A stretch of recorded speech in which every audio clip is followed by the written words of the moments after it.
Watu wangu wapenzi, wapendwa wa Trans Nzoia, huyu ni gavana wenu George Natembeya. Ningependa kuchukua nafasi hii kuwatakieni mwaka mpya wa 2026 wenye baraka teletele na mafanikio. Mwenyezi Mungu amekuwa mkarimu kwetu huu mwaka wa 2025, ingawa umekuwa mwaka wa matatizo mengi. Watu wetu wamepitia kwa masaibu makubwa sana.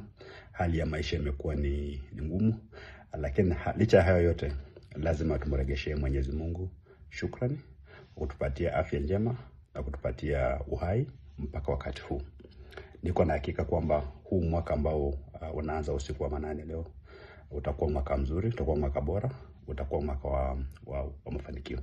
Ningependa tu kuambia na kuwashukuru tena wakazi wa Trans Nzoia kwa ile nafasi mlinipatia mimi kuwa gavana wenu. Nimejitahidi iwezekanavyo kuhakikisha kwamba tunatoka kwa ile shimo ambalo wale jamaa wa Ford Kenya walikuwa wametuweka ndani.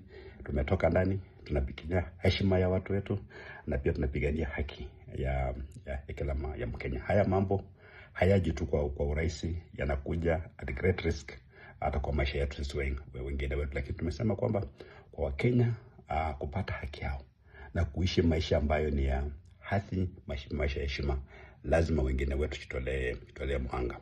Kwa hivyo mimi ile nafasi mlinipatia kama gavana wenu, kila saa, kila dakika, kila sekunde, mimi nimejitolea kikamilifu kuhakikisha kwamba nawafanyia kazi. Na ndiposa tumefanya miradi mingi katika kaunti yetu. Kuna amani katika kaunti yetu. Watu wetu wako Moi United, licha na chama chache tu ambao wanaleta kidogo maneno kidogo, lakini sisi tunaendelea kujenga kaunti ambayo iko na umoja na kaunti ambayo inajua ni mahali gani inaenda. Wale ambao wanaleta siasa zao kutoka sehemu zingine za taifa la Kenya, tunaambia tafadhali focus kwenye kule kaunti zenu, maana kule pia kuna watu ambao wanaumia, wanataka kushughulikiwa.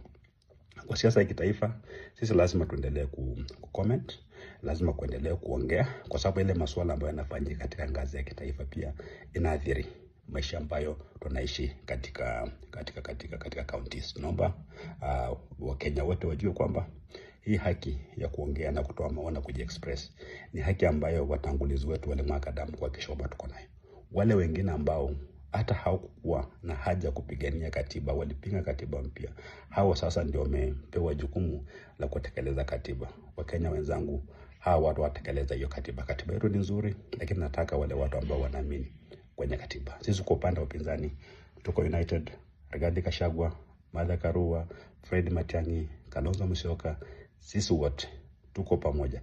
Kile kitu ambacho kinatulazimisha sisi kukuwa na umoja ni yale matatizo ambayo Wakenya wanapitia, na ile belief, imani ya kwamba sisi wote tukikuwa pamoja tutapata serikali ambayo inafaa Wakenya mwaka wa 2027. Watu wetu wazungu husema the darkest hour is before dawn. Our darkest hour is now. Our dawn is nigh. Watu wasipoteze matumaini. Wala ambao wanaishi maisha mazuri, mnaona wanapiga kelele, wanatusi watu, wasema watu wana akili, wanasema sisi wote lazima tuingie kwa serikali. Hata kama hatuamini katika sera za hiyo serikali, wanataka tuingie pale kwa lazima. Sisi wengine tumekataa, kwa sababu tunajua kwamba mahitaji na maslahi ya Wakenya inatulazimu sisi tukuwe na opinion badala, ili taifa la Kenya liendelee lipige hatua ile kubwa kuhakikisha kwamba hata wale ambao wanaishi maisha ya chini kabisa wapate nafasi ya kujiinua. Na mimi niko na hakika kwamba yale mambo ambayo yatafanyika mwaka wa 2027, msingi wake tunaiweka huu mwaka ambao unaanza usiku wa manane leo. Nawatakia kila laheri.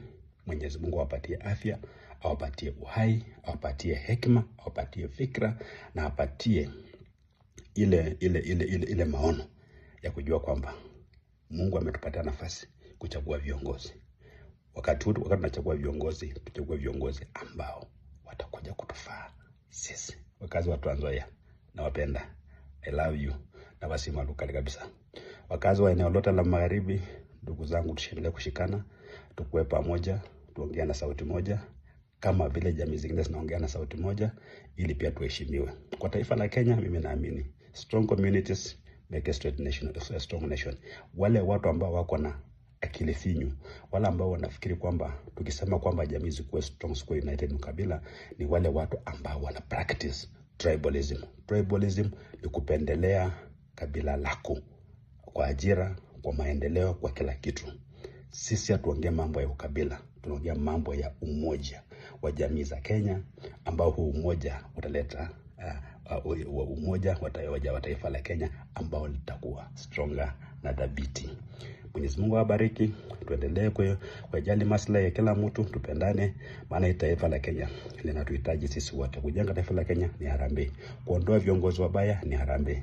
Mwenyezi Mungu awabariki sana, awajalie neema, na mwaka wa 2027 uwe mwaka wa mafanikio. Asanteni sana. Gavana Natembeya. Inshallah.